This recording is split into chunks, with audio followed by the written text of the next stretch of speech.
تو میں پیچھے بیٹھا تھا، ان کی چارپائی کے قریب ایک حافظ بیٹھا تھا، تو وہ حافظ بڑی مدبرانہ باتیں کر رہے تھے حافظ صاحب. تو چونکہ وہ بات کر رہے تھے تو میں تو قریب نہیں بیٹھا، تو میں پرے بیٹھا تھا. میں نے کہا یہ اپنی بات کر لیں. تو مولانا مرحوم نے انہیں تدبر قرآن سے ایک بات سمجھائی کہ یہ حافظ آدمی ہے تو اس کو میں سمجھاتا ہوں. تو مولانا نے ایک بڑا باریک نقطہ جو ہے سمجھایا.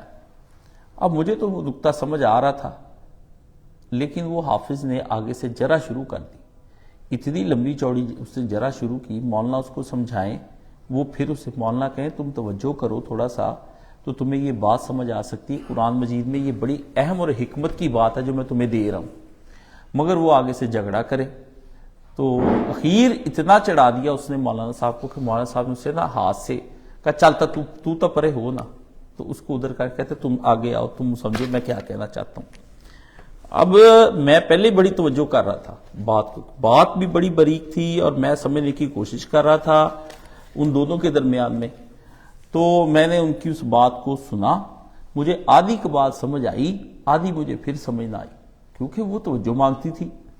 تو میں نے مولانا صاحب کی اس بات کو کہا، میں نے کہا الحمدللہ میں سمجھ گیا ہوں. میں نے تھوڑی سی وہ بات بیان کی. میں نے کہا آپ یہی کہنا چاہتے ہیں؟ کہتے ہاں. میں نے کہا یہ تو بڑا اچھا نکتہ ہے. تو وہ نکتہ سننے کے بعد میں نے ان کے غصے کو بھی ٹھنڈا کر دیا. اور انہوں نے کہا مجھے کہتے اس حافظ کی سمجھ میں نہیں آنی، تیری سمجھ میں آئے گی تو لے سمجھ لے مجھ سے، یہ قیمتی نکتہ ہے. میں اس بات کو لے کے کئی مہینے تک گھومتا رہا، تفسیریں پڑھتا رہا، سوچتا رہا کہ استاد جی کہنا کیا چاہتے ہیں. اخیر مجھے سمجھ آ گئی کہ مولانا کہنا یہ چاہتے ہیں. تو میں نے مولانا صاحب کے سامنے پھر ایک دن بغیر اس بات کو بتایا کہ آپ نے اس دن یہ بات بتائی تھی، رپیٹ کی.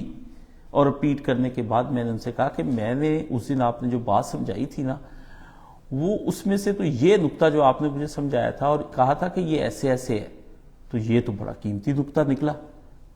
تو اس سے تو یہ بھی مسائل حل ہوتے ہیں. تو وہ بڑے ہی خوش ہوئے. انہوں نے کہا آپ دیکھیں کہ مجھے کئی مہینے توجہ کرنے پہ لگ گئے. اس لیے طالب علم جب استاد جی کے سامنے بیٹھتا ہے تو اس کے اندر توجہ کا مادہ کم ہوتا ہے. وہ کہتا ہے کہ میں حاضر ہوں، وہ حاضر نہیں ہوتا. وہ کہیں اور موجود ہوتا ہے. وہ وہاں موجود ہوتا ہے جہاں اس کا اس وقت دل موجود ہوتا ہے. جس چیز کے دل میں خیالات آ رہے ہوتے ہیں، وہ کوئی بھی چیز ہو سکتی ہے. چھوٹے بچے کا کھیل ہو سکتا ہے کہ وہ گراؤنڈ میں کھیلنا چاہتا ہے. کسی جانور کے پالے ہوئے، انسان کے پالے ہوئے جانور ہو سکتے ہیں. کسی آدمی کا مال ہو سکتا ہے، کسی کا اپنے فیکٹری ہو سکتی ہے، کسی کی دکان، کسی کا کلینک، کسی کی جاب. وہ وہاں پر بیٹھا ہوتا ہے، وہ یہاں نہیں بیٹھا ہوتا. اس لیے علم کی دنیا بہت بلند ہے اور اس علم کی دنیا میں ہر آدمی بھاگنے کی کوشش تو کرتا ہے کیونکہ یہ اٹریکشن بہت ہے. اس کے اندر اٹریکشن بہت ہے، پرکشش ہے، جاذب نظر ہے. تو ہر آدمی بھاگنے کی کوشش تو ضرور کرتا ہے کہ میں اس چیز کو حاصل کر لوں. لیکن لاکھوں ہی مسافر چلتے ہیں، منزل پر پہنچتے ہیں دو ایک. یہ بڑی تپسیا ہے. کوئی استقامت دکھاتا ہے. اللہ کہتا ہے مجھے انہوں نے اللہ کہا کہ ہمارا اللہ ایک ہے، آمن ایمان لائے ثم استقاموا، پھر وہ اس بات پہ ڈٹ گئے. اس بات پہ ڈٹ گئے. یہ ڈٹنا بہت مشکل کام ہے. اس لیے بار بار جو آپ کو ڈیلی نماز کے اندر پڑھایا جاتا ہے نا، اہدنا الصراط المستقیم، اس مستقیم کے اور اہدی کے اندر یہ بات شامل ہے کہ اس راستے کو دکھا، اس پہ چلا، اس میں چلنے میں منزل پہنچنے تک ہماری مدد کر اور منزل پر پہنچا بھی دے. یہ استقامت نہیں آتی. ساری زندگی بندہ محنت کرتا ہے. ہاں یہ پھر استقامت آتی بھی ہے. یہ بھی میں مایوس نہیں کرنا چاہتا کہ آپ کو استقامت نہیں ملنی. بس پھر اس کے لیے امتحان دینے پڑتے ہیں، آزمائشوں سے گزرنا پڑتا ہے. تب جا کے وہ کھوٹا سکہ جو ہے وہ سونا جا کے کندن بن جاتا ہے. بس پھر جب چمکتا ہے، پھر اس کی چمک کے کیا ہی کہنے، پھر وہ عالم دین بنتا ہے. ایسے ایسے بڑے عالم دین پھر تاریخ میں ان کے نام یاد رکھے جاتے ہیں. اور وہ صدیقین، شہداء اور صالحین کے اندر کتنے لوگ جنگ میں جاتے ہیں لیکن جو داد شجاعت دیتے ہوئے شہید ہو جاتے ہیں. حمزہ کوئی بنتا ہے، لاش کٹ کے گھر آتی ہے. استقامت امام حسین ہے، کوئی بنتا ہے. سارے نہیں حسین بن سکتے، نہ بنے ہیں. اس لیے آپ تعجب نہ کیا کریں کہ فلاں نے یہ کام کیوں نہیں کیا، اس کے اندر استقامت ہی نہیں تھی. اس کے اندر اس نے وہ ریاضت کی ہی نہیں تھی. کچھ لوگ استقامت کا مظاہرہ کرتے ہوئے جاتے ہیں میدان جنگ میں، پر گولیوں کی بچھاڑ اور تلواروں کی برستی ہوئی تلواریں دیکھ کے اور تیروں کے اندر سے وہ بھاگ کھڑے ہوتے ہیں اور وہ بگوڑے ہوتے ہیں. آپ کو پتا ہے اسلامی جہاد میں جو شخص بگوڑا ہو جائے نا، اس کو اللہ کا رسول کہتا ہے اس نے جنت کی خوشبو نہیں پانی. آپ سارے مسلمان ہیں، آپ بھی اسلامی جہاد کر رہے ہیں، مگر آپ اس وقت بگوڑے ہو چکے ہیں، اس لیے آپ کو جنت کی خوشبو نہیں آئے گی. میں کہتا ہوں یہ پوری امت کا حال بڑا برا ہونا ہے. حدیث شریف میں آتا ہے ایک آدمی کو اللہ تعالیٰ جنت کے پاس لے کر جائیں گے اور ایک ایک جنت کے باہر کھڑے ہو کے نا ایک ایک چیز دکھائیں گے. ٹھیک ہے، ہر چیز کا بھرپور اس کو تعارف کرائیں گے. کہتے ہیں کہ اس کے بعد اس کو جہنم میں ڈال دیا جائے گا، وہ حسرتوں کے اندر پیٹ پیٹ کے رہ جائے گا کہ یہ میں نے اپنے ہاتھ سے کیا گوا لیا. یہ سزا بھی اللہ نے ایک دینی ہے. یہ بھی ایک سزا. ایسے بھی دنیا وہاں بندے جانے ہیں جن کو اللہ نے باقاعدہ وزٹ کرانا ہے جنت کا. اس کی عیش و عشرت، ان کی دولت، پیسہ، جنتیوں کا ماحول، جنتیوں کی وہ فراغت کے ساتھ والی زندگی، خوشحالیاں، ان کے مزے، ان کی تسکینیں، پتہ نہیں کیا کیا کہ وہ مارے حسرتوں کے اپنے ہاتھوں کو کھائیں گے اور پیٹ اٹھیں گے، اور اسی پیٹنے کے اندر اللہ انہیں جہنم میں پھینک دے گا کہ دفع ہو جاؤ، اور وہاں بھی وہ جنت کی حسرتیں بھر بھر کے مر جائیں گے. ان کے اندر یہ ہو جائے. یہ اس امت کے اندر اللہ تعالیٰ نے پیدا کر دیا ہے. ہم وہ لوگ ہیں جن کو اللہ تعالیٰ نے اپنا حکمت اور دین سمجھایا، ہم نے اللہ کا دین چھوڑ دیا. تو قرآن مجید میں جا بجا توجہ کرے تو حکمت ہر آیت اور ہر لفظ جو ہے وہ اس پہ ہے. لیکن ہوتا یہ ہے کہ آدمی کسی اور چیز کو حکمت سمجھ کر قبول کر رہا ہوتا ہے اور پھر اس کو چھوڑنے پر آمادہ نہیں ہوتا. کیوں؟ وہ حکمت سے ملتی جلتی کوئی شکل ہوتی چیز ہوتی ہے لیکن وہ حقیقی حکمت نہیں ہوتی. مثلا وہ واقعات کے اندر پڑ جاتا ہے اس بات پر کہ نوح علیہ السلام کی کشتی جو ہے یہ کتنی لمبی تھی، اس میں وہ 8 جوڑے کون کون سے تھے جن کا اللہ نے ذکر کیا. مثلا وہ اس بات پر آ جاتا ہے کہ وہ کتنے لوگ تھے، 4 تھے اور 5واں ان کا کتا. وہ اس مسئلے کے اندر پڑ جاتا ہے. مثلا سارے انسان مل کے بڑے سے بڑے حکیم اور بڑے سے بڑے عقل مند لوگ اور بڑے بڑے مفسرین اس بات پہ مر گئے کہ آدم علیہ السلام نے جس درخت کو کھایا تھا اس درخت کا نام کیا ہے.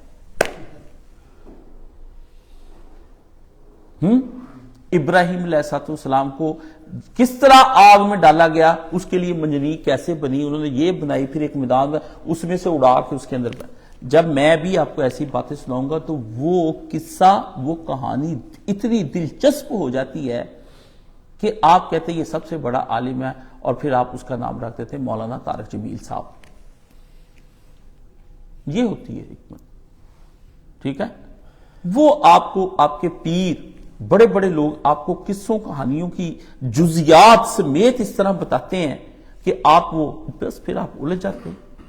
آپ ایسی ایسی الٹے سیدھے سوال کرتے ہیں کہ شیطان کی بیوی ہے، آپ یہ سوال کرتے ہیں. ٹھیک ہے، آپ ہم سے پوچھتے ہیں کہ جب اللہ تعالیٰ کائنات نہیں بنی تھی اللہ کہاں تھا. آپ اس طرح کے سوال پوچھنا ہم سے شروع کر دیتے ہیں. عجیب و غریب قسم کی باتیں، اور بھی بڑی بتا سکتا ہوں باتیں ہیں کہ اس سے کیا مراد ہے، اس سے کیا مراد ہے. وہ مرادیں ڈھونڈتے ڈھونڈتے یہ تفسیروں کے خانوں کے خانے بھر گئے.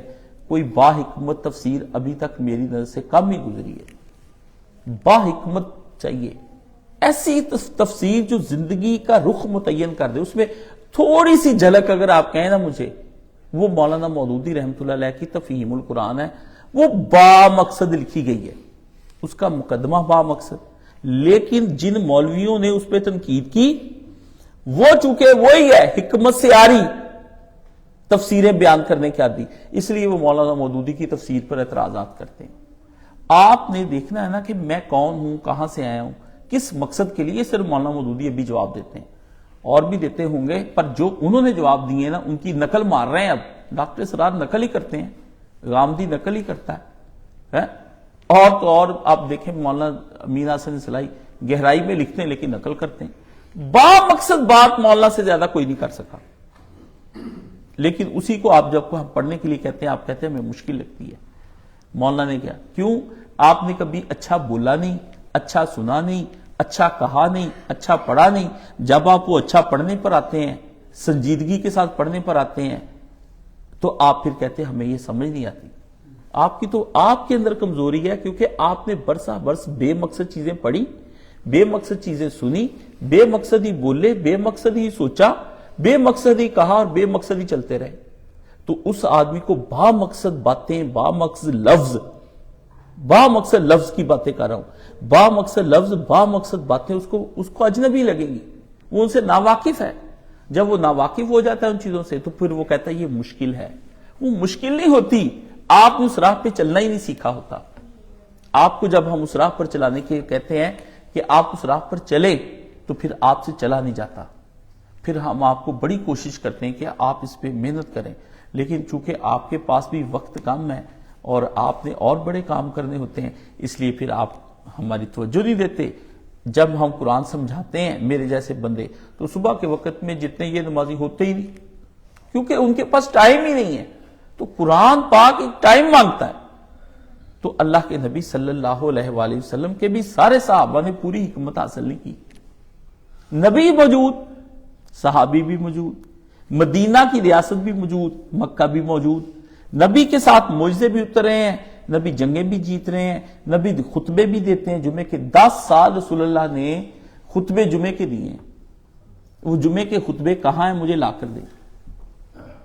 ان مولویوں سے کہیں حضور کی حدیثیں تو آپ بیان کرتے ہیں، نبی علیہ الصلوۃ والسلام کے جو جمعے کے خطبے ہیں وہ کہاں ہیں؟ ایک. دوسرا، نبی علیہ الصلوۃ والسلام نے جو 13 سال مکہ میں رہ کر کافروں کے ساتھ نبی پاک صلی اللہ علیہ وسلم کا ڈائیلاگ ہوا تھا وہ کہاں ہے؟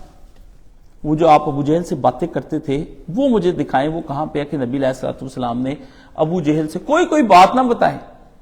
کیا 1 منٹ کے لیے جتنی منٹ کی حدیث ہوتی ہے 2 لائنوں کی، یہ کرتے تھے نبی علیہ الصلوۃ والسلام. نبی علیہ الصلوۃ والسلام دن رات باتیں کرتے تھے. وہ کیا باتیں تھیں؟ وہ باتیں مجھے کوئی آدمی، کوئی لڑکا، کوئی نوجوان مجھے اس پہ کام کر کے دکھائے اور وہ مجھے ڈھونڈ کر لائے، میرے سوال کا جواب عطا کرے. میں اس لڑکے سے کہوں گا مولانا صاحب کے بعد وہ لڑکا، وہ آدمی، وہ جو ہے وہ میرا استاد ہوگا اور پھر وہ مجھے ساری زندگی ایک شاگرد کے طور پر اپنے نیچے بیٹھا ہوا پائے گا. وہ خطبے کہاں ہیں؟ وہ نبی علیہ الصلوۃ والسلام کی باتیں کہاں ہیں؟ اور میں اس کو بتا دیتا ہوں پہلے ہی، چل مدد کر دیتا ہوں. وہ ہیں، یہ نہیں کہ وہ نہیں ہیں، بس وہ ہیں. وہ لڑکا ڈھونڈ لے جو یہ حکمت تلاش، اگر جس نے حکمت پالی اس کو یہ خطبے مل جائیں گے. وہ خطبے اس کو مل جائیں گے جس نے یہ حکمت پالی جس کا میں ذکر کر رہا ہوں. اس کو وہ خطبے بھی مل جائیں گے، وہ باتیں بھی مل جائیں گی، ساری چیزیں اس کو وہ مل جائیں گی. کاش کہ وہ لڑکا کوئی دین کا ایسا اٹھے اور وہ حکمت کو پالے. تو نبی علیہ الصلوۃ والسلام کے بھی سارے صحابہ نے حکمت نبی سے نہیں سیکھی. سمجھ گئے؟ کیوں؟ نبی علیہ الصلوۃ والسلام کے پاس علماء صحابہ بھی تھے، صحابہ میں سے علماء بھی تھے، فقہاء بھی تھے اور عام صحابہ بھی تھے. اور 4 سے نبی علیہ الصلوۃ والسلام نے کہا کہ تم قرآن سیکھو. یہ نبی نے تقسیم کی ہے، یہ نہیں کہا میرے سارے صحابہ سے قرآن سیکھو. یہ نہیں نبی علیہ الصلوۃ والسلام نے کہیں سے کہا. نبی علیہ الصلوۃ والسلام نے کہا کہ میرے 4 صحابہ سے قرآن سیکھو. اس میں ابی ابن کعب بھی ہیں جن سے اللہ نے کہا کہ نبی آپ ان سے قرآن مجید سنیے. عبداللہ ابن مسعود رضی اللہ تعالیٰ بھی، حضرت معاذ بھی ہیں. تو یہ لوگ 4 ہیں، ان کو پیارے نبی نے کہا ان سے قرآن سیکھو. کیوں؟ وہ نبی علیہ الصلوۃ والسلام کے پاس بیٹھ کر باقاعدہ طور پر جس طرح سویٹر بنتے ہیں، جس طرح چارپائی بناتے ہیں، جس طرح موٹر سائیکلوں کا علم سیکھتے ہیں، جس طرح ٹی وی کھول کے اس کے پیچھے کی ساری تارے شارے جوڑنا سیکھتے ہیں، ایسے انہوں نے نبی علیہ الصلوۃ والسلام سے حکمت سیکھی کہ آپ اللہ کے رسول ہمیں حکمت سکھائیں. یہ ہے وہ نبی علیہ الصلوۃ والسلام کا طریقہ کار. وہ باقاعدہ انہوں نے ٹائم دیا. حضرت ابو ہریرہ رضی اللہ تعالیٰ عنہ کہتے ہیں کہ لوگ بازاروں میں کام کرتے تھے اور ہم پیارے نبی صلی اللہ علیہ وآلہ وسلم کے پاس بیٹھ کر حکمت سیکھتے تھے. حضرت عمر نے ایک دفعہ ایسی بات کچھ کہی کہ یہ میرے علم میں نہیں ہے. ان کا عمر تو تجارت کیا کرتا تھا اور میں مسجد نبوی میں بیٹھ کے حضور سے سیکھا کرتا تھا، اس لیے مجھے تجھ پر فوقیت ہے. حضرت عمر نہیں بولے. انٹیلیجنٹ ہونا کسی بندے کا اور بات ہے، مگر ایک آدمی کا باقاعدہ طور پر دین سمجھنا، بیٹھنا، یہ اور بات ہے. اور یہ جس کے ہاتھ میں حکمت آ گئی بس وہ آپ نہیں جانتے کہ اس کے بعد ہوتا کیا ہے. یہ حکمت پھر اپنا ایک جادو چلاتی ہے. یہ اس بندے کو ایسا بنا دیتی ہے, فرشتے اس کو دیکھ دیکھ کے عجیب و غریب قسم کا وہ کہتے ہیں کہ یا اللہ یہ تو نے اس پہ رشک کرتے ہیں, فرشتے رشک کرتے ہیں. اللہ تعالیٰ کہتا ہے کہ میں اس بندے کو یہ کہتا ہوں سلام قول من رب الرحیم, میں اس بندے کو سلام کرنے کے لیے کہتا ہوں السلام علیکم میرے بندے. حضرت خدیجہ رضی اللہ تعالیٰ عنہ کے بارے میں آتا ہے کہ ان کو اللہ تعالیٰ نے سلام بھیجا تھا, وہ حکمت سمجھ گئی تھی. انہوں نے دین کے اوپر اپنی ساری دولت لٹا دی اور نبی علیہ السلام کی غربت میں بھی جا کر کے, یعنی دولت بھی کے دنوں میں بھی ساتھ دیا, جب شیب ابی طالب کے دن آئے برے تو اس میں بھی انہوں نے ساتھ دیا. تو ان کو اللہ تعالیٰ نے سلام بھیجا. اور کسی کا سلام مجھے ضرور پتا کرا دیں کہ فلاں کو بھی سلام کہتا ہے اللہ تعالیٰ, ٹھیک ہے, چلو باقی کو بھی پتا چل جائے گا. عورت نے پہلے دن ہی نبی کی آنکھ دیکھ لی اپنے شوہر کی, پہلے دن ہی کہ یہ سچا شوہر ہے میرا, ٹھیک ہے. آج یہ قرآن کے بارے میں یہ مجھے بیان کر رہا ہے کہ میں نبی خدا کا بن گیا ہوں, مجھے اللہ نے مبعوث کر لیا ہے. میں کہتا ہوں حضرت خدیجہ کی آنکھ حیران ہوں. ساری دنیا یہ ایک بات کہتی ہے کہ حضرت علی پہلے ہی مان لائے, کوئی کہتا ہے حضرت ابوبکر صدیق ہی مان لائے. یہ شیعہ سنی میں لڑائی ہے, پر میں تو کہتا ہوں سب سے پہلے حضرت خدیجہ ہی مان لے کر ہیں انسانوں میں سے. آپ مردوں کی بات چھوڑیں, پھر کہتے ہیں عورتوں میں سے یہ لایا, بچوں میں سے یہ لایا, بڑوں میں سے یہ لایا. نہیں, گھر میں آ کے اس عورت کے بعد جو بچوں میں سے لایا وہ بھی ہوگا, اور اس کے بعد جو مرد کو بتائی ہوگی, لیکن آخر بتایا کس کو ہے؟ وہ اپنی اہلیہ محترمہ حضرت خدیجہ سلام اللہ علیہا. سمجھ گئے؟ اس امت کی ماں پر حضرت عائشہ صدیقہ رضی اللہ تعالیٰ عنہ پہ تو بہت کچھ لکھا گیا. اس امت کی ماں کی کردار پر اور اخلاق پر اور ایمان پر بہت کم لکھا گیا ہے. دیکھیں نا, جب چیزیں معروف ہو جاتی ہیں, مشہور ہو جاتی ہیں, تو پھر لوگ ان کے پیچھے پڑ جاتے ہیں, ٹھیک ہے. جن لوگوں کو, میرے پاس ایسے صحابہ کی بھی اب ایک کتاب آئی ہے کہ جن کے اوپر کوئی کام ہی نہیں ہوا جبکہ انہوں نے بہت کام, وہ بڑے کام کے صحابہ تھے. میں نے وہ پوری کتاب رکھی, میں اس کو دن رات پڑھتا ہوں. میں کہتا ہوں یہ بھی ہیں وہ تاریخ کے مسافر جن کو کسی نے یاد نہیں رکھا. ہمیں یاد کرنا ہوگا ان لوگوں کو. ذرا معروف راہوں سے ہٹ کے ہمیں ایسی اجنبی راہوں پہ بھی جانا ہے جن راہوں کے ہم عادی نہیں ہیں. تو میں جو دین کا کام کر رہا ہوں, یہ دین کا کام ذرا اجنبی ہے. اس لیے اگر میری مجلس میں تھوڑے لوگ ہیں, یا آنے والے وقت میں بھی تھوڑے, جن کی میں دعا کرتا ہوں کہ ابھی تھوڑے ہی رہیں, ٹھیک ہے نا, تو کوئی چمبے کی بات نہیں ہے. نبی نے 4 صحابہ کو کہا, اور وہ نبی کی زندگی میں بھی نبی سے دور رہے. کچھ لوگ ذہناً نبی سے دور رہے. انہوں نے نبی علیہ السلام کی پوری حیات کا صحیح مقصد ہی نہیں سمجھا. اور کچھ لوگ جسماً نبی علیہ السلام سے دور رہے, اور کچھ لوگوں نے نبی کی پوری اطاعت ہی نہیں کی, اور کچھ نے نبی کے ساتھ پوری محبت ہی نہیں کی. بہت سخت باتیں کر رہا ہوں, یہ اسی دور کی تقسیم ہے. ٹھیک ہے, سب جنت میں جائیں گے, دعا کرتے ہیں ہم ان کے لیے, اللہ انہیں لے جائے اور حضور کے ساتھ ہی وہ رہیں جا کے, اور آپ بھی رہیں, میں بھی رہوں. بات یہ ہے کہ, لیکن بات یہ ہے کہ انہوں نے نبی کو پایا ہی نہیں, جن کی انہی کی وجہ سے اسلام میں خرابی آ گئی. پھر ان کی مداہنت, ان کی کمزوری, انہوں نے وہ تربیت ہی حاصل نہیں کی. تو تربیت سے دور ہونے کے بعد جب صحبت جتنی کم میسر کسی کو صحبت آتی جائے گی اور آسان وقتوں میں صحبت میسر آئے گی, اتنا اس آدمی پہ وہ آدمی کم حکمت کا متحمل ہوگا. 2 باتیں, کم صحبت اور آسان حالات میں. مدینے میں جنہوں نے صحبت اٹھائی وہ مکے والے نہیں تھے. جنہوں نے مشکل دور میں صحبت اٹھائی تھی, ان لوگوں نے پھر دین کو قائم کر کے دکھایا, اور وہ نبی کے ساتھ شہید ہو گئے مختلف جنگوں کے اندر. یہ وہ صحابہ آپ کو ڈھونڈنے چاہیے جو نبی علیہ السلام کی وفات سے پہلے وفات پا گئے تھے, جو جنگوں میں شہید ہو گئے یا ویسے. انہوں نے تو کوئی ایسی چیز دیکھی ہی نہیں. حضرت سمیہ, حضرت عمار, حضرت یاسر, ہاں حضرت خبیب, یہ علی, یہ عمر بھی 5 سال بعد ہی مان لائیں. ان سے بھی پہلے کے جو لوگ ہیں جو شروع میں آئے ہیں, السابقون الاولون من المہاجرین والانصار, جو شروع میں ہی مان لے کر آتے ہیں نا, وہ بڑی عجیب و غریب صاف نیٹ اینڈ کلین فطرت کے مالک لوگ ہوتے ہیں جو فوراً اسلام کو قبول کرتے ہیں. حکمت ہر ایک بندہ نہیں فوراً کرتا، مباحثے ہوتے ہیں، جدل ہوتا ہے، لڑائیاں ہوتی ہیں، پھر اس کے بعد بھی جا کے دل نہیں ٹکتا. مان جاتا ہے بندہ دلیلوں سے، لیکن دل کا جمنا یہ کسی کے بس کی بات ہے. ہر ایک کا دل نہیں جم سکتا، دل جمع ہوا ہوتا ہے. عام آدمیوں کے حواس، ذرا مصیبت آئی حواس باختہ ہو جاتے ہیں، لیکن ایک اپنے آرام سے بیٹھا آنکھ میں آنکھ ڈال کر حالات کو دیکھ رہا ہوتا ہے اور حالات کے ڈر کے اندر داخل ہو جاتا ہے. جو بندہ ڈر کے اندر نہ داخل ہوتا، ڈر اس کے اندر داخل ہو جاتا ہے. تو ڈر کے اندر داخل ہو جاؤ، ورنہ ڈر تمہارے اندر داخل ہو جائے گا تو ڈرتے ہی رہو گے. تم ڈر کے اندر داخل ہو جاؤ گے تو ڈر تم سے ڈرتا رہے گا. یہ بھی حکمت کی باتوں میں سے ایک بات ہے. نہیں سمجھ آئی تو میں ہوں دوبارہ کدھر سمجھا دوں. فارغ ہے وہ بندہ، مجھ سے نہ پوچھے یہ کیسے ہوگا، وہ جا کے توجہ کرے. سمجھ گئے؟ تو اس کی وجہ سے پھر نقصان ہوا نبی کی وفات کے لحاظ سے. تو پھر کیا ہوا؟ نور حکمت پر پردے پڑ گئے، حجابات پڑ گئے. جب کسی چیز پہ پردہ پڑ جاتا ہے تو آپ انہی کتابوں کے آگے میں اگر پردہ لگا دوں تو آپ کو کیا پتا پیچھے کون سی کتاب ہے. جب وہ چیز ٹرانسپیرنٹ ہوتی ہے تو روشنی آ رہی ہے، سورج لا رہا ہے روشنی، یہ میرے پیچھے بھی چمک رہی ہے، لیکن آپ اس کے آگے پردے ڈال دیں، روشنی آنی بند ہو جائے گی. تو وہ پردے کس نے ڈالے؟ میں نے.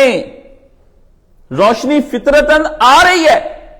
قرآن کی حکمت فطرتاً قرآن پڑھنے والے پر آتی ہے، لیکن قرآن پڑھنے والا جس ذہن کے ساتھ اس کو پڑھ رہا ہوتا ہے وہ اس کے اوپر پردے ڈال دیتا ہے، تو اس کے ساتھ پردے ڈال دیتا ہے. اسالے ثواب کے لیے پڑھ رہا ہے، کاشف صاحب نے کہا اس لیے پڑھ رہا ہے. تلاوت کا ڈیلی عادی ہے، ڈیلی عادت بنا لی ہے، اب تلاوت کے بغیر اس کو چین نہیں آتا، وہ کر لیتا ہے تلاوت. مردے بخشوانے کے لیے، ہاں جی، دم درود کرنے کے لیے بھی روزانہ سورت تغابن 116 بار پڑھنی، جادو ختم ہو جائے گا، اس کے لیے پڑھ رہا ہے. ہاں جی، اور کچھ نہیں تو اپنے مسائل اس میں سے حل کرنے کے لیے بیٹھا بیٹھا قرآن جی سن رہا ہے. 2 آیتیں سمجھ نہیں آئی، ہیلو کاشف صاحب یہ بتائیں سورت تغابن کی 116-17 نمبر آیت سمجھ نہیں آ رہی، اس کے باپ کا میں نوکر ہوں نا. اس کو میں نور اور حکمت کو میں اسے ٹیلی فون پر سمجھاؤں، نور اور حکمت کو ٹیلی فون پر سمجھاؤں. اس لیے لوگ مجھے کہتے ہیں آپ رف اینڈ روڈ ہیں، فلانا تو بہت اچھا جواب دیتا ہے. تو تمہیں کس نے کہا کاشف صاحب سے رابطہ کرو؟ میں پھر تم سے کہتا ہوں میری جان، تم غلط جگہ پہ ٹیلی فون کر رہے ہو. السلام علیکم کاشف صاحب مجھے آیت سمجھا دیں. رانگ نمبر سر، آپ کسی اور جگہ پہ رابطہ کر لیں، کاشف صاحب ایسی آیتیں نہیں سمجھاتے. طلاق کا مسئلہ پوچھتے ہیں، وہ جی سورہ فلاں طلاق کے مسئلے میں فلاں سورت کے بارے میں بیان ہوا بتائیں، تو ان کے باپ کا میں نوکر تھوڑی. میں تو دی بھائی جان اس طرح کا آن لائن مفتی، ٹھیک ہے ہمارا فتاوی آن لائن تھا پر ہم نے ختم کر دیا. رات ایک صاحب پوچھ رہے تھے کہ اجتماع کے اندر آپ لوٹا لانے کی حکمت ہمیں بتائیں. یہ دیکھیں سوال آ رہے ہیں میرے پاس. میں نے کہا لوٹے میاں آؤ گے تو پھر ہم تمہیں بتائیں گے کہ یہ کیوں لایا جاتا ہے. یہ آپ دیکھیں، یہ جاہل لوگ ہیں. یہ ہوتا ہے نقصان عالم کا آن لائن نمبر دینے کا. وہ تو مولانا صاحب دے گئے تو میری مصیبت میں جان آ گئی ہے، انشاءاللہ نیا نمبر لے رہا ہوں. وہ اللہ کے بندو، یہ حکمت کے حجاب جب تک آپ نہیں اٹھائیں گے تو آپ تباہ ہو جائیں گے. قرآن مجید نے حکمت کے اعتبار سے، علم سیکھنے کے اعتبار سے 3 گروہ بن گئے. قرآن مجید میں یہ جو آیتیں ہیں جس کے بارے میں اللہ تعالیٰ نے بیان کیا، وہ آج آیت آپ کو سمجھانی ہے، اور اس آیت کے اندر سے آپ دیکھیں کہ اللہ تعالیٰ کیا بیان فرماتے ہیں. اللہ تعالیٰ نے ان آیات کے اندر کیا بتایا کہ اے دعا کی نا حضرت ابراہیم علیہ السلام نے، تو اس میں انہوں نے یہی کہا کہ اللہ ہم تجھ سے یہ چاہتے ہیں کہ تو ہمارے میں اندر وہ رسول بھیج جو رسول ہمیں آ کر کے کیا سکھائے، یتلو علیہم آیاتی. یہی میں نے آپ کو سنایا تھا نا کہ وہ آیتوں کی تلاوت کرے اور وہ آ کے ہم کو سمجھائے کہ یہ اس کے اندر ہم نے کیا قرآن مجید نے بیان کیا. اللہ تعالیٰ نے کہا ٹھیک ہے. پھر آگے آیا آیاتی وَيُعَلِّمُ الْكِتَابَ وَالْحِکْمَةَ. اللہ تعالیٰ نے یہ بھی ان کی بات سن لی کہ ٹھیک ہے پھر بھئی آپ اگر یہ چاہتے ہیں تو یہ بھی ہم آپ کو عطا کر دیں گے. اب جب یہ قرآن مجید کی آیتیں آتی ہیں تو اس میں آپ یہ دیکھیں کہ ان کے اندر اللہ پاک نے کہا رسول ازا ہے کہ اللہ نے فرمایا لقد من اللہ، اللہ نے مومنوں پر کیا ایک بہت بڑا احسان. کیا کیا؟ نہ قرآن مجید میں آتا ہے کہ ہم نے روٹی دی کہ تمہیں احسان کیا، نہ خلق کر کے آیا، نہ کوئی بات. اللہ نے صرف نبی پاک کا بتایا کہ میں نے تم مومنین پر ایک احسان کیا. مومنین کے اندر ہر وہ آدمی جو رسول اللہ کو مان جائے وہ آتا ہے. اللہ کہتا ہے میں نبی نہ دیتا تم لوگوں کو، تم کسی کھیت کی مولی چھوڑو جانوروں سے بھی بدتر ہو جاتے. ابھی تو کچھ باقی ہے نا یا پھر تم دیکھتے کہ تم کیا ہوتے. جنگل کے جانور گدھے اور کتے بلے وہ بھی بہت بڑے مرتبے پر ہوتے تم جہاں گرتے. کیونکہ جس طرح کا انسان سفلی جذبات کے اندر آ کے اپنے گھٹیا جذبات کے اندر آ کے جو حرکتیں کرتا ہے وہ مجھ میں بھی ہیں اور آپ میں بھی ہیں. وہ آپ سب کو پتا ہے. آپ کو پتا یہ اللہ تعالیٰ نے جانور کیوں بنائے ہیں؟ ان کا کوئی کام ہے؟ ہم نے یہ بڑے بڑے ہاتھی کرنے کے ہیں، مجھے بتائیں کوئی کام کا ہاتھی، کوئی اژدہے، یہ زرافے، یہ شیر، یہ چیتے، نہ ہم انہیں کھائیں نہ کوئی بات جنگل میں پھر رہے ہیں. بندر ہے جی، طرح طرح کی مچھلیاں جن مچھلیوں کو بھی ہم نے کھانا بھی نہیں وہ ایسے بنا کے جنگلوں میں جا رہی ہیں جی. یہ جی فلانی بھی جیلی ہے، یہ فلانی ہے، اس طرح. میں پوچھ یا اللہ تو نے کیوں بنائی ہے یہ؟ تو جی اللہ تعالیٰ جی اللہ کی حکمت ہے. کہا دی حکمت تو دسنا کی حکمت ہے؟ اتنے اوور پودے بنا دیے کیوں بنائے ہیں؟ اتنا پانی ہم نے کرنا کیا ہے؟ یہ پانی کھا رہا ہے یا اللہ ہم میٹھے پانی کو ترس گئے ہیں. پمپ لگوائے ہوئے ہیں، ڈاکٹر کہتے ہیں فلٹر واٹر پیو. کیوں نہیں تم نے ہمیں فلٹر واٹر دیا؟ 7 سمندر کھارے پانی کے کرنے کیا ہے ہم نے؟ آپ تو بہت زیادہ اللہ تعالیٰ کی آپ اصل میں مروب ہو جاتے ہیں نا. اللہ تعالیٰ کہتا ہے میں نے ایسے ایسے بنایا اور یہ سب کیا تو آپ ڈر جاتے ہیں اللہ تعالیٰ سے. آپ کہتے ہیں ہاں اس سے بنایا اللہ دیا کودتا. میں تو نہیں مانتا اتنی جلدی. میں کہتا ہوں بتائیں آپ نے یہ کیوں بنایا ہے؟ پھر آپ سے بات ہوگی، پھر ہم کہیں گے کہ آپ اللہ تعالیٰ ہیں کوئی آپ نے ہمارے لیے ڈھنگ کا کام کیا. کام نہیں صرف کیا، ڈھنگ کا کام چاہیے ہمیں. دیکھ لیں کہ کس طرح کا عالم سے آپ کا واسطہ پڑ گیا. میں تو یہ پوچھتا ہوں یہ جنات ہم نے کیا کرنے ہیں؟ آپ کہتے ہیں میں نے جن بنائے تو بھی ہمارے لیے تو نہیں بنائے نا. فرشتے بنائے یہ بھی ہمارے کسی کام کے نہیں. 7 آسمان بنائے ہمارے لیے ایک ہی بنا دیتا. ہم نے کون سا چڑھ کے دیکھنے 7 آسمان؟ اتنی گلیکسیز بنا دی ساری خالی تھے ویلی. ہم نے کیا کرنی ہے وہ؟ آج کل ستارے نہیں نا راتوں کو نظر آتے کیونکہ پولوشن ہو گئی ہے شہروں کے اندر. تو اس کے بغیر ہم رہ ہی رہے ہیں. اگر نہ بھی بنتے تو کیا تھا؟ تو کوئی کام کی بات بتاؤ. اتنے جانور، شیر، چیتے، مور، لگڑ بگڑ، بلے، بگیاڑ، چیلیں، جو ہمارے کام کا کیا ہے اس میں؟ پھر آپ خود ہی کہتے ہیں یہ کرتی فطرت ان کو یہ کرتی. یہ آپ کے بہانے ہیں. یہ کچھ سوچیں اس کے بارے میں.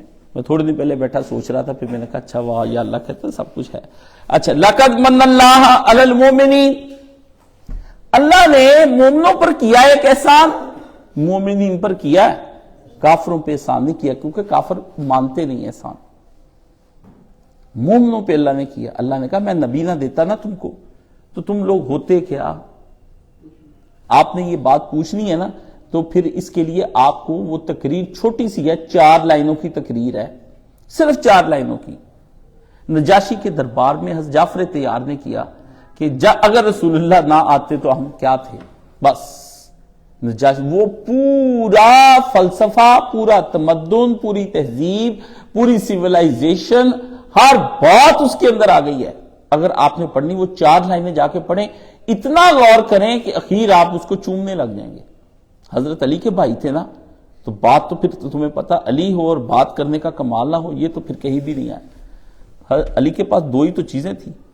ایک آپ جب شجاعت کے لیے نکلتے تھے تو پھر کوئی ناندھی نہ طوفان، اس کو روکے گا کون؟ اور دوسرا بات جب کرنی تو پر حکمت. مولانا اسحاق صاحب کی باتیں آپ سنتے تو آپ کہتے ہیں دریا ہی بہتا جاتا ہے علم کا، دل کرتا ہے سنتے جائیں. تو جو ہوئی اس کا بھی امام مولوی اسحاق کا ہوگا کیا وہ چیز. مولانا مودودی لکھتے ہیں تو لوگ کہتے ہیں واہ تحریر کا اخیر کر دیا، مگر جب علی بولتا ہوگا تو کیا ہوتا ہوگا. اب بھائی ہے یہ علی کا، تو گفتگو جہاں بھی اعلیٰ شاندار اسلام کے محاسن کی ہے نا، جب کبھی ہاشمی خون میں سے علی بولے ہیں، ابو طالب کی اولاد بولی تو کمال کر گیا۔ ابو طالب کی اولاد کہیں بولتی ہے، کہیں جنگ لڑتی ہے، کہیں ٹھہر جاتی ہے، کہیں صلح کرتی ہے، یہ اسی کا کمال حاصل ہے، یہ ابھی آپ کو باقیوں کا بھی نہیں ہوا، سمجھ گئے نا؟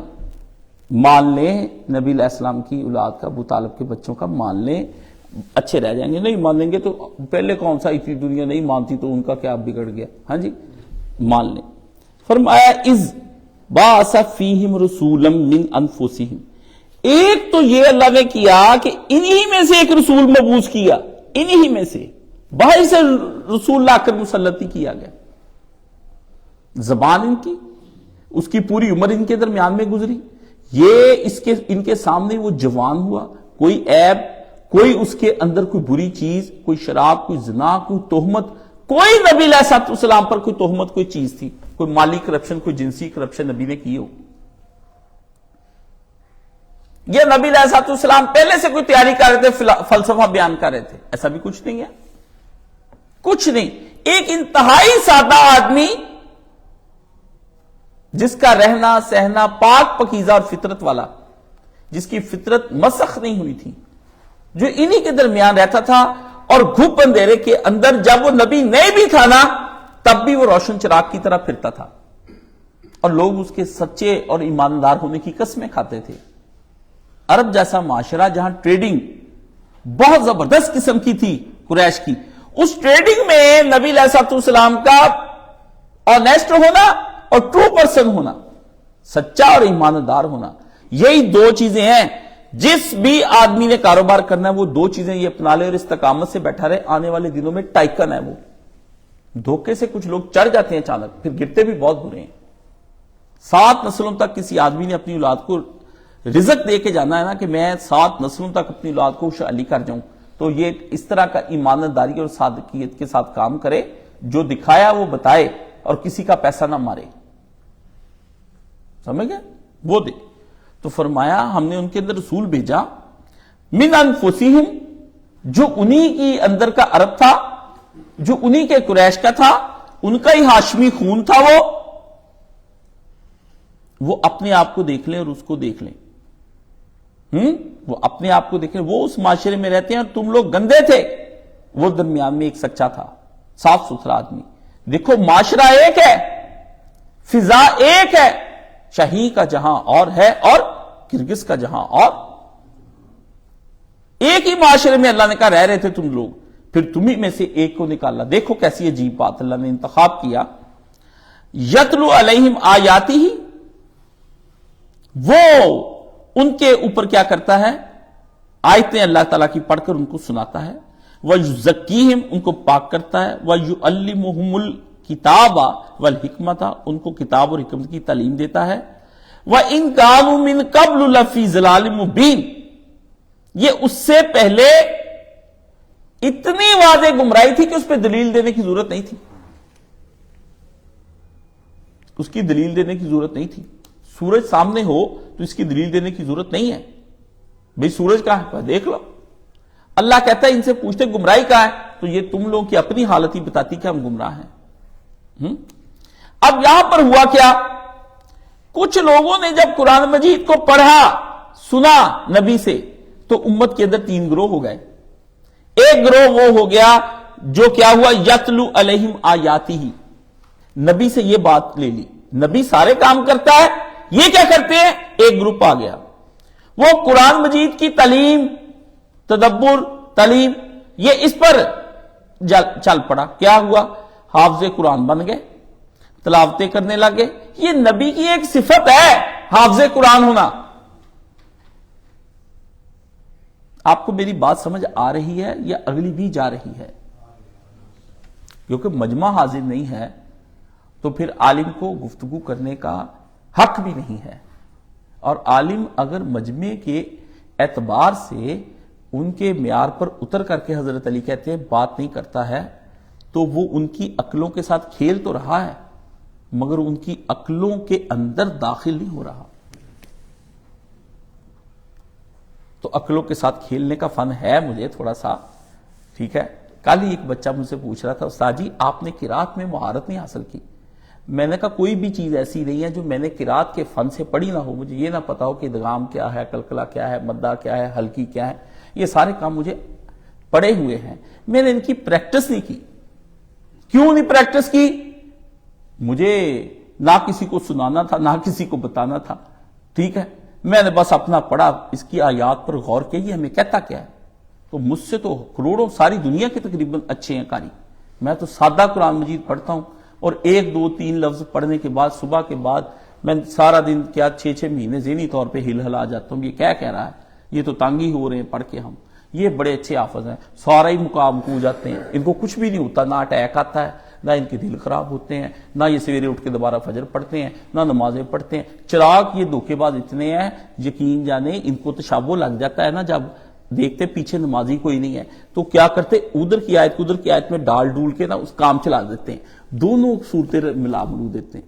ادھر ایک کاری کرے فجر کے بعد وہ پاپ پوکھے انہیں کہا اتنے کڑا کوئی حافظ، پیچھے سے کاش صاحب تھوڑے جے پڑے، میں نے کہا یہ آیت بنتی نہیں، یخرجو ہوں تو یخرجو نہ ہوں، مانی تو دونوں الگ الگ ہیں۔ اس لیے وہ جی فلانا قاری، بس اللہ نے مجھے بچا لیا اس سے نا، کیونکہ میں ادھر کو ہو جاتا تو شاید میں بڑے ہی پیسے کماتا، ٹھیک ہے نا۔ اچھا اوپر سے پھر اللہ نے میرا گلا بھی خراب کر دیا، بڑے اچھا تھا، تھائرائڈ ہوا، اس سے آواز ہی ٹوٹلی چینج ہو گئی، یہ کھنکھناتی سی آواز آ گئی، ورنہ بڑی صاف تھی آواز۔ اچھا جی تو حافظ بن گئے، کوئی مدیں سیدھی کر رہا ہے، کوئی تجویدیں حلق سے نکال رہا ہے، کوئی ایسے کر رہا ہے ویسے کر رہا ہے، یہ آیتیں پڑھنی شروع کر، آیتیں پڑھنے میں ماہر ہو گئے۔ کس میں ہو گئے؟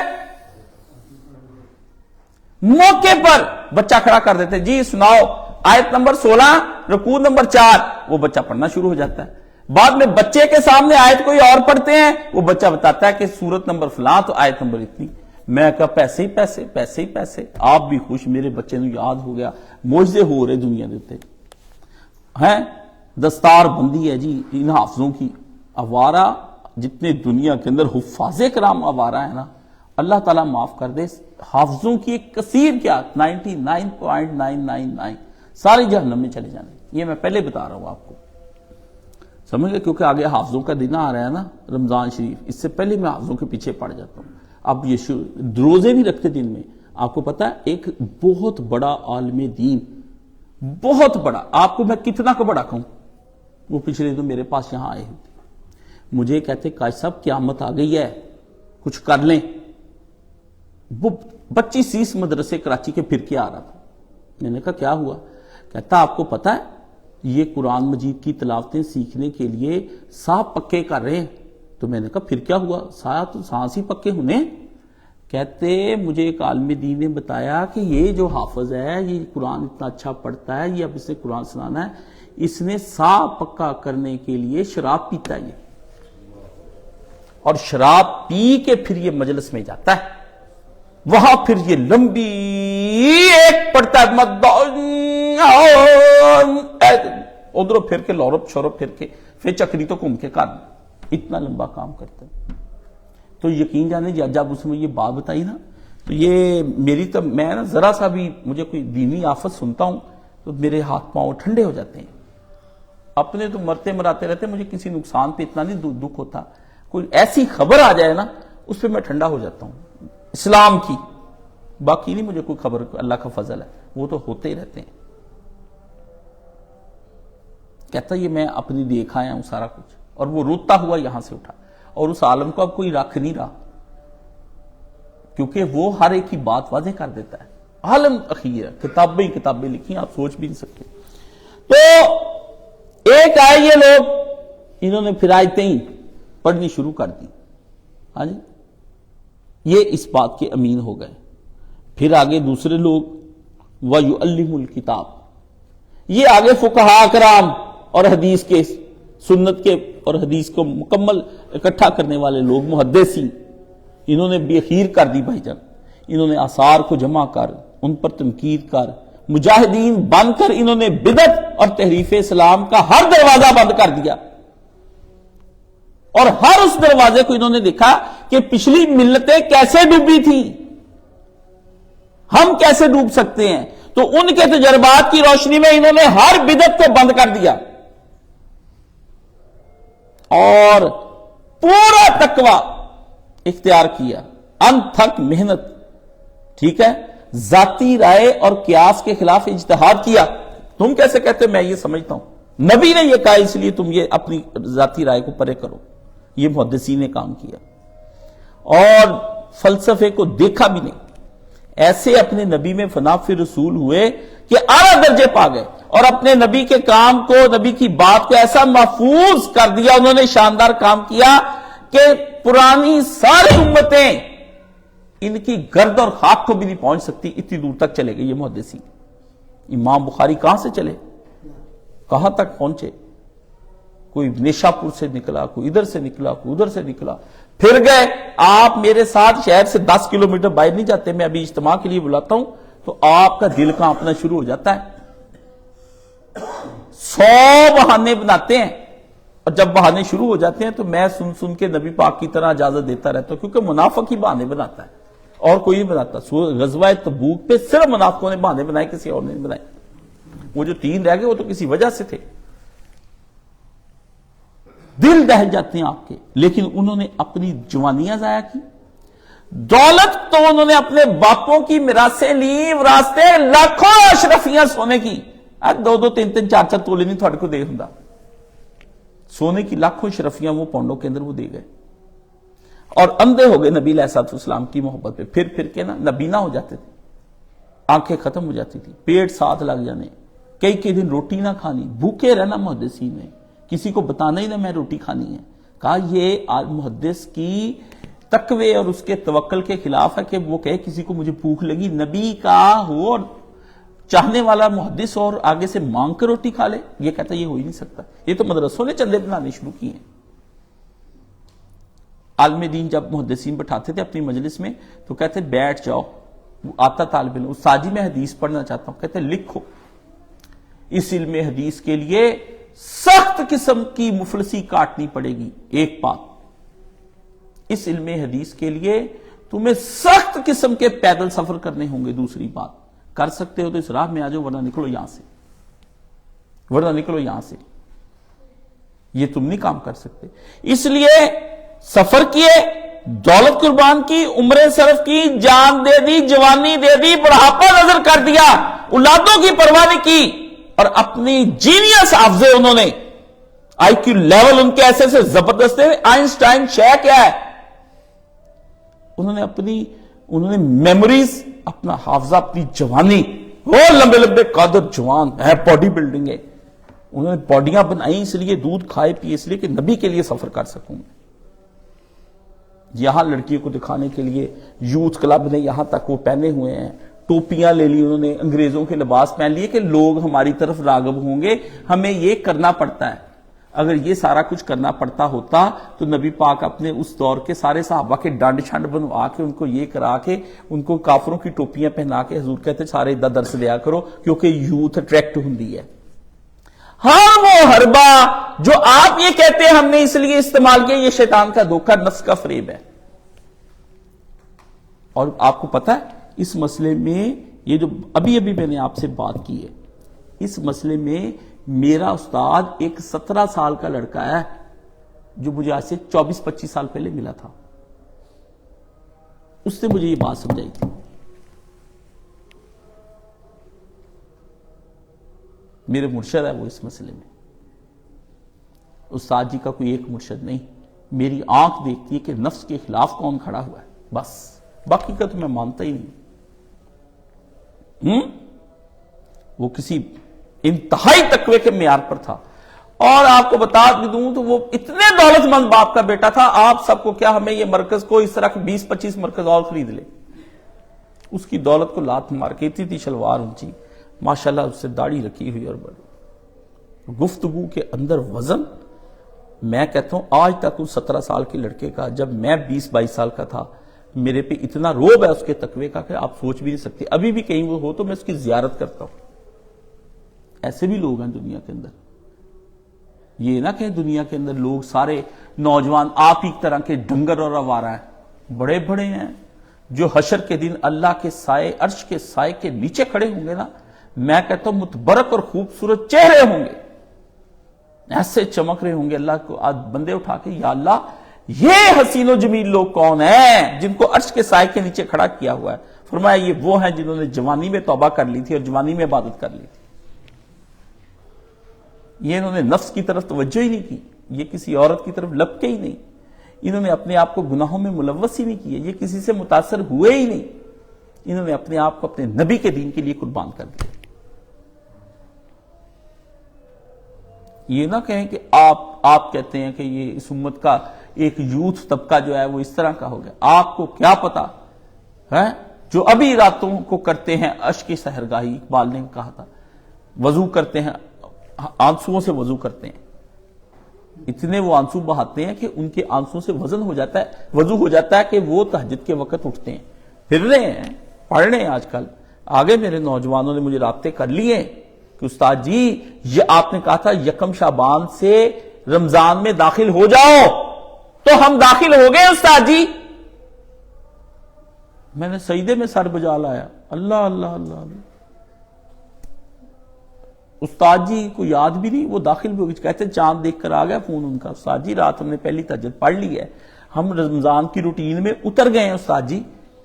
رمضان تک تو رمضان ہماری عادت ہو جائے گا جب شروع ہوگا، رمضان سے پہلے رمضان کو عادت بنانا یہ نیکوکاروں کے لوگوں کا کام ہے. حج پر جانا ہے، پہلے تیاریاں 6 مہینے سال شروع کر دو، علماء کے پاس جاؤ، بیٹھو، باتیں، اسرا کی تسبیحات جو ادھر حج پہ کرنی ادھر ہی عادی کرو.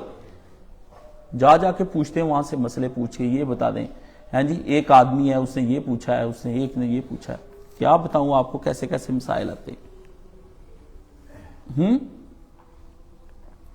تو یہ پھر دوسرا گروہ محدثین کا آیا، ایک قراء کا آ گیا، دوسرا محدثین کا آ گیا. وہ جو قراء تھے ان کے اندر سے بھی 2 نمبر لوگ نکل آئے، یہ تقوی، ٹوپیاں، ماتھے پہ محراب، سارے قرآن پڑھنے والے. اللہ کے نبی نے کہا جب تم ان کو دیکھو گے تو اپنی نمازوں کو ہلکا پاؤ گے. تم کہو گے ہم نے کیا نماز پڑھی، نماز اس سے پڑھی. وہ قرآن بات بات پر تم کو سنائیں گے، طاغوت کی باتیں تم کو سنائیں گے. تم کہو گے یہ جو استدلال کرتا ہے میں کیا کرتا ہوں. لیکن فرمایا وہ دین سے نکل جائیں گے، وہ خوارج ہوں گے. وہ پاکستان کے وہ ٹی ٹی پی ہوگی جس نے ملک برا برباد کر کے رکھ دیا. آپ ان کا قرآن نہ سنیں، سمجھ گئے؟ آپ ان کو یہ نہ کہیں یہ امریکہ کے خلاف ہے، چھوڑے. جو ملک کو ہلا کے رکھ دے وہ لوگ کیا ہیں؟ فساد فلرز کرنے والے. عالم کی آنکھ ہوتی کہ یہ خارجیت ہے، یہ ناسویت ہے، یہ رافضیت ہے، یہ شیعت ہے، یہ بریلویت، یہ دیوبندیت. جس عالم کی آنکھ نہ پہچان سکے وہ عالم ہی نہیں ہے. فرق کر دو اس کو. جو حصہ ہو جائے کسی سیاسی دینی دھڑے کا وہ فارغ ہو گیا. یہ دوسرے نمبر کے وہ لوگ ہیں جنہوں نے اس وقت نبی کی کتاب کو سیکھ لیا. پھر ایک تیسرا گروہ آیا، وَيُزَكِّيهِمْ، پاک کرنے والا گروہ آیا. پاک کرنے والا گروہ، اس میں لوگ آپ کی تربیت کرنے لگے. تو اس میں سے نامور لوگ آ گئے صوفیاء. ایک نے یہ پکڑ لیا نبی کا، وہ آپ کو پیر بن گئے. اب وہ پیر کے نام پر آپ کو لوٹتے ہیں پورے ملک کے اندر، کچھ بھی نہیں ہے. یہ پاک کرنے والا گروہ تھا. گروہ صحیح ہے پر گاڑی ان کے ہاتھ میں غلط آ گئی ہے، بے ایمانوں کے ہاتھ میں آ گئی ہے. گروہ غلط نہیں ہے، گروہ پر قبضہ ان کا ہو گیا وہ غلط ہے. سمجھ گئے؟ جیسے سیاست کون کرتے تھے؟ انبیاء. کیا یہ انبیاء صفت سیاستدان ہے؟ اللہ نے اس میں کیا اشارہ کیا کہ انبیاء صفت سیاستدانوں کو چنو؟ نہیں. یہ پھر تیسرا گروہ آ گیا. اور پھر تیسرا ایک گروہ تھا جس کے بارے میں نے پچھلی دفعہ آپ سے گزارش کی کہ انہوں نے پھر کیا کیا. ایک گروہ وہ تھا جو یونان اور روم کے فلسفے کو اور کلام کو حکمت سمجھنے لگے. یہ فنون سارے جو میں نے پچھلی دفعہ پچھلے جمعے کے اندر آپ کو گنوائے تھے، پتہ نہیں آپ کو وہ یاد ہوتے یا نہیں ہوتے. پھر آپ لوگوں کو ہر بات تو آپ کو دوبارہ ریپیٹ کرنی پڑتی. تو وہ لوگ جو کہتے سوشیالوجی پڑھیں، علم سیاست پڑھیں، پولیٹیکل سائنس پڑھیں، سائیکالوجی پڑھیں، سوشل سائنسز کے سارے سبجیکٹس، تجارت، یہ ساری چیزیں جو ہیں وہ ہم اس میں سے پڑھیں. یہ وہ لوگ، آپ نے ان لوگوں کو دیکھا، آپ نے اس کو دین سمجھ لیا. کچھ لوگ یہ پڑھنے لگ گئے. تو ان میں سے تینوں گروہوں نے پوری حکمت حاصل نہیں کی. آپ دنیا کے سارے علوم جو ہیں یہ فلسفہ یونان کے ہیں، تو تینوں نے حاصل نہیں کی.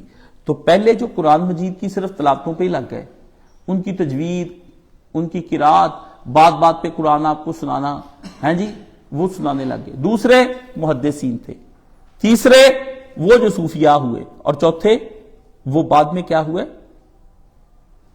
چوتھے لوگ کون سے ہو گئے؟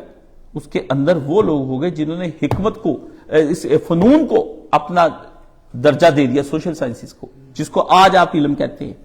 جی یہ ہارورڈ کا پڑھا ہوا ہے، یہ آکسفورڈ کا پڑھا ہوا ہے، یہ پولیٹیکل فلانا ہے، یہ شیطان لطیف کھوسو، یہ پیرزادہ، یہ جب جا جا کے بدلتے ہیں، ٹویسٹ دیتے ہیں باتوں کو، باہر آ کے اور بتاتے ہیں، اندر کچھ اور کہتے ہیں، پورا ملک ہلا دو. تو جب ان لوگوں نے کچھ بھی نہیں نبی سے سیکھا، پورا علم حاصل نہ کیا، محدثین میں سے بھی نیک محدثین الگ ہو گئے، دجال محدثین بھی ہے.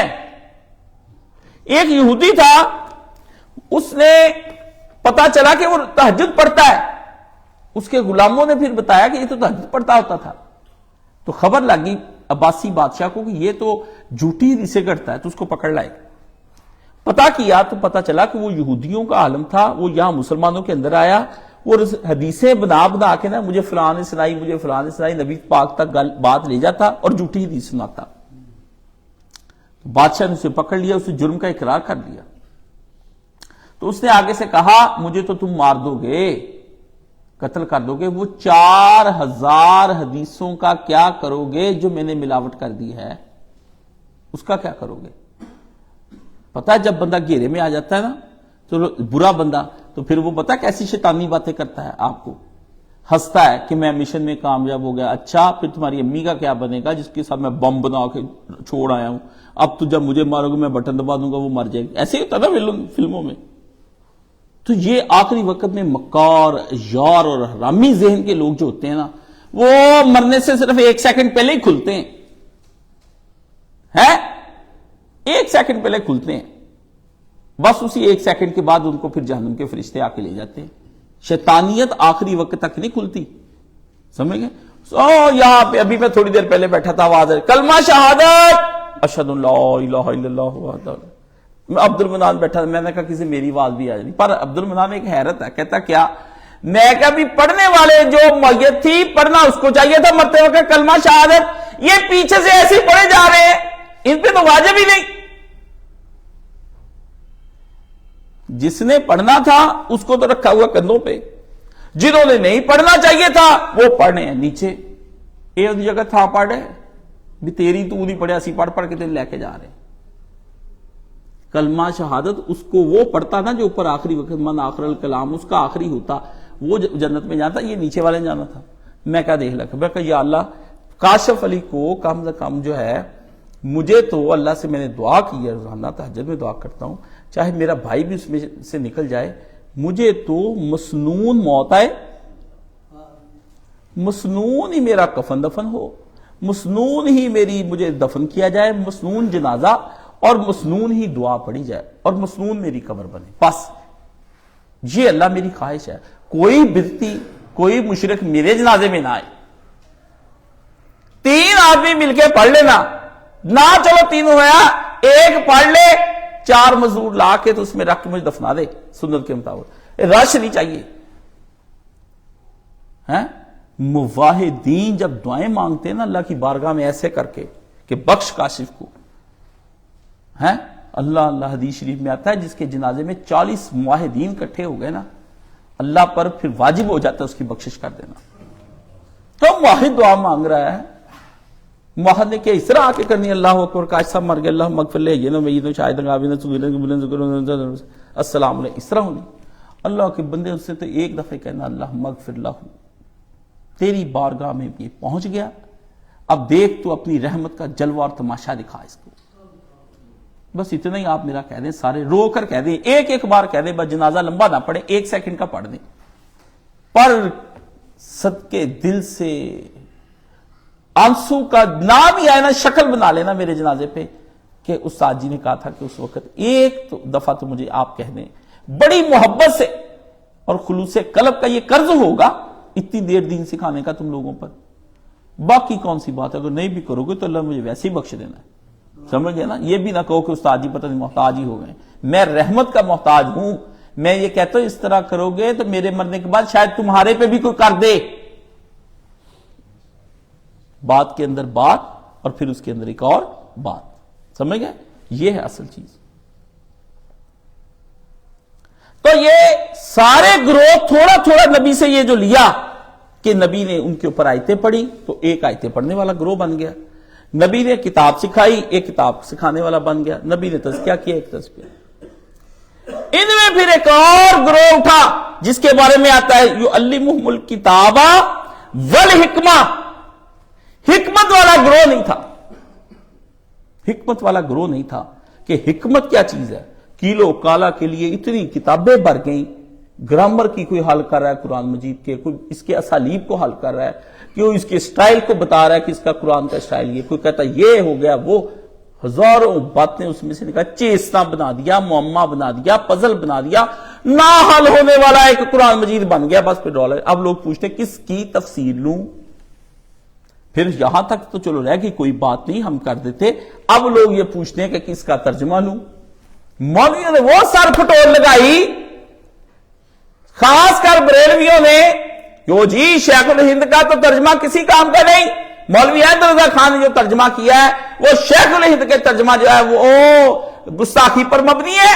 ہمارا بڑا اچھا ترجمہ ہے. اور شروع میں قرآن مجید کے لگا دیا اپنے کنزل ایمان کے. میں چھوٹا بچہ تھا، میں نے کہیں کنزل ایمان دیکھا، میں تو بیٹھ گیا پڑھنے. میں نے کہا اللہ اللہ اللہ، ہمارا بتایا بھی ہمارے عالم نے اخیر ہی کر دی ترجمے کرتے وقت. وہ تو میں مولانا صاحب کے پاس ٹھا کے پڑھ کے لایا. میں نے کہا یا حضرت یہ جو ہے یہ ترجمہ اس نے کیا ہے اس آدمی نے، اور یہ کہتا ہے. مجھے کہا انا للہ و انا الیہ لیاتن وہ خونا ایک ہی کردہ پھردا. جب انہیں مجھے دکھایا کہتے ہیں دیکھ انہیں نبی نے بارش کیڑے کلمے کہے، اس کا اردو ترجمہ کریے، فارسی میں کر گیا. استغفر اللہ. مجھے تو اس دن پتا چلا کہ یہ ترجمہ بھی کیا ہے. اتنے نہ ان کے حیزانہ کرا لیا کرے علمی. کسی کا کام ہے تو آپ اس کے علمی کام کو سراہ دیں. اتنا بس زن کیا کہ لوگ ترجمہ نہیں پڑھتے. ابھی پوچھ رہا تھا کوئی آدمی مجھے ترجمہ بتائیں. اتنا بڑا سکولر ہے کہ آپ سوچ نہیں سکتے. کہتا ہے دنیا میں ماں باپ میں ہی ہوں سب کا. تو میں نے کسی نے مسئلہ پوچھ لیا، وہ مسئلہ آئے نا. تو بتایا ترجمے پہ آگئی بات، برباد ہو گیا. اب یہ جس کے حصے میں، ہر بندے کے حصے میں تھوڑی تھوڑی بات آئی، روٹی کا ایک ایک ٹکڑا آیا، سب بندے یہی کہی جا رہے حکمت میرے ہاتھ میں ہے، حکمت میرے ہاتھ میں ہے، حکمت. آپ بھی پاگل ہو گئے سارے. بکیر کو جائیے 10 جمعہ سن. کوئی کس سے کہانیوں کے قرآن مجید میں پڑھ گیا، آیتیں سنی، کس سے قرآن. طارق جمیل تیار ہو گیا. وہ ایک طارق جمیل نہیں، اب طارق جمیل نے مدرسہ بنایا، سارے طارق جمیل ہی ہیں. گروہ یہ پورا گمراہوں کا. کوئی فقہا کا بن گیا، وہ ساری بینکنگ کو جائز کری جا رہا ہے. کوئی گامدی بن گیا، وہ ساری تہذیب و تمدن کو برباد کرتا جا رہا ہے. ہاں جی، کوئی ادھر بڑھ گیا، کوئی ادھر بڑھ گیا. امی ہو گیا پریشان. نبی نے امی کو قرآن سنایا، حضرت سمیہ کو رسول اللہ نے کچھ نہیں بتایا. وہ ایمان لے آئی بڑھیا، خدیجہ ایمان لے آئی. اور یار اور تو اور یہ 10 سال کے علی سے پوچھو تم کس پر ایمان لائے علی؟ تم تو ابھی چھوٹے ہو بیٹا، تمہیں تو پتہ ہی نہیں ہے. only 10 year old. یار تم نے کیسے لے لیا یا علی نبی سے قرآن؟ تمہیں کیسے پتا چلا یہ نبی ہے؟ اور تمہیں تو ابھی بیٹا، تمہیں ہمارے تو 10 سال کے بچے کو کھانے پینے کا نہیں پتا، تمہیں کیسے پہچان ہوگی کہ اس کو نبوت کہتے ہیں؟ یہ نبی ہے. نبی کی اہلیت یہ ہوتی ہے، نبی کی اہمیت یہ ہوتی ہے، نبی کی قابلیت یہ ہوتی ہے، نبی کی صالحیت یہ ہوتی ہے، صلاحیت یہ ہوتی ہے، نبی اس مقام پر ہوتے. یہ نہیں تمہیں کیسے پتا چلا ہے؟ سب کا تو سمجھ آتا ہے کہ جہاں دیدہ تھے 38 سال کا ابو بکر، 50 سال کی خدیجہ،